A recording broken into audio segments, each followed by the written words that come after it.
มื้อที่12รอบที่2ในโปรเจกต์ปั่นพอร์ตจาก500ไปสู่2,000ใน30มื้อตอนนี้ค่อยอยู่ที่หน้ากระดานเทรดของ BX Trade อยู่ในหน้ากราฟของ Dogecoin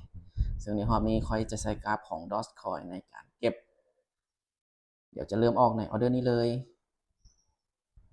เข้าตอนหัวแรงนี่ตลาดค่อนข้างสวิงเกือบสต็อปลอสไปมาออเดอร์นี้ตอนนี้ขึ้นไปใกล้กับฐานแนวต้านแล้วไม้นี้ขอเซลล์ขึ้นมาขอเซลล์ลงมาก่อน1ออเดอร์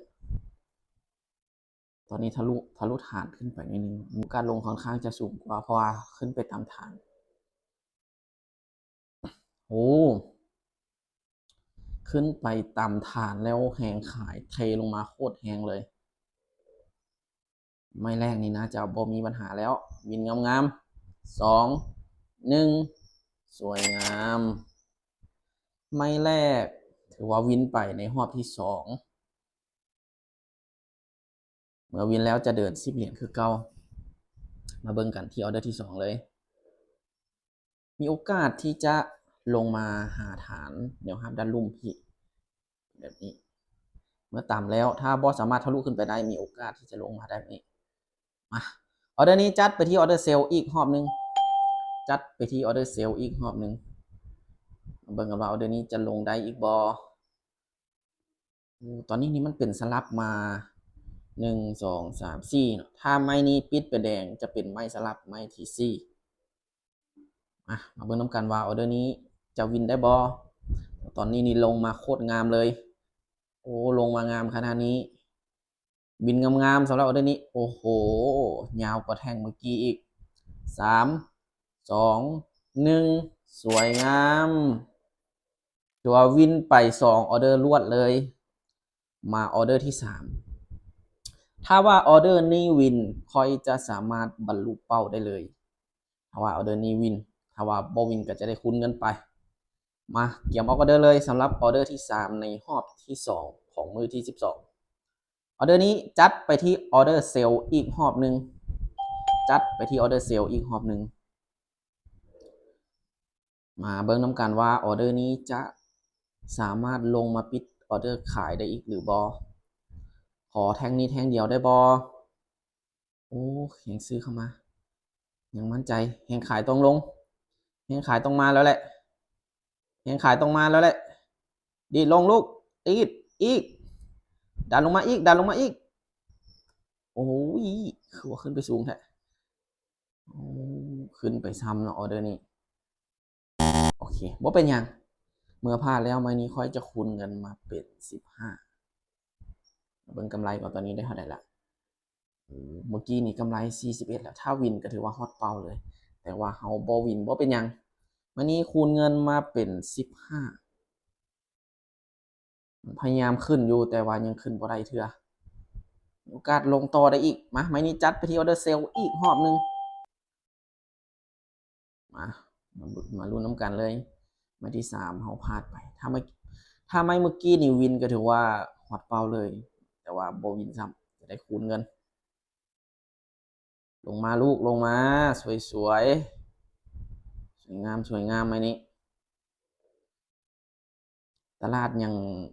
ค่อนข้างสวิงหน่อยนึงแต่ก็เอาใครกลัวตอนหัวแรงเนาะหัวแรงนี่โคตรสวิงเลยเนาะดีดโคตรแรง3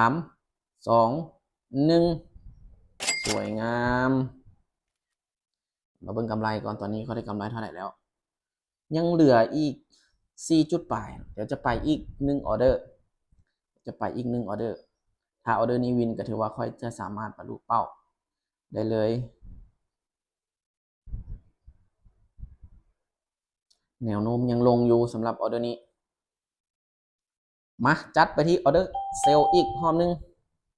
มีโอกาสลงแบบนี้นะมาแบบนี้เลยลงมาลูกลงมา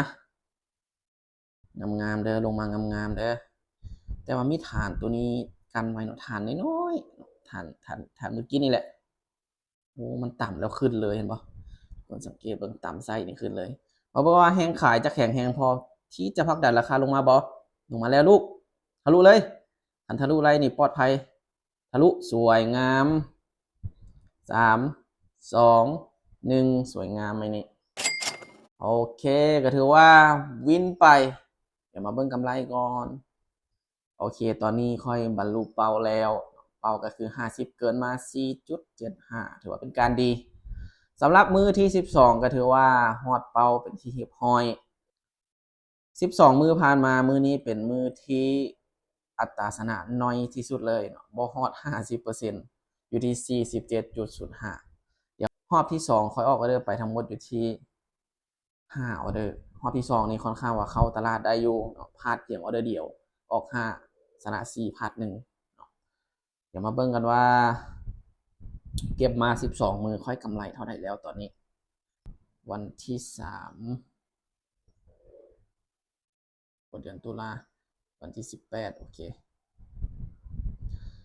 ค่อยเก็บมาทั้งหมด12มือตอนนี้มีกำไรอยู่ที่451เหรียญทวนๆเลยพลาดเพียง1มือเท่านั้นถ้าว่าบ่พลาดนี่กำไรน่าจะประมาณ600เหรียญแต่ว่าเฮาพลาดไปมือเดียวบ่เป็นหยังเนาะการเทรดมีได้มีเสียอันนี้มันเป็นเรื่องที่ปราศจากบ่ได้มันบ่มีแต่ได้อย่างเดียวโอเคเดี๋ยวไปพรกำไรเลยฮอตอีบวก22เนาะฮอตที่2บวกมาเป็น 54.75 โอเคถือว่าบรรลุเป้าไปในมือที่12สุดท้ายทุกๆการลงทุนมีความเสี่ยงผู้ใดที่ยอมรับความเสี่ยงบ่ได้ขอยบ่แนะนำให้เข้ามาวงการนี้เพราะว่าความเสี่ยงมันสูงแฮงผู้ใดที่ยอมรับความเสี่ยงได้อยากเข้ามาศึกษาเรียนรู้สามารถเข้ามาปรึกษาและเปลี่ยนข้อมูลกันได้สำหรับคลิปนี้บ๊ายบาย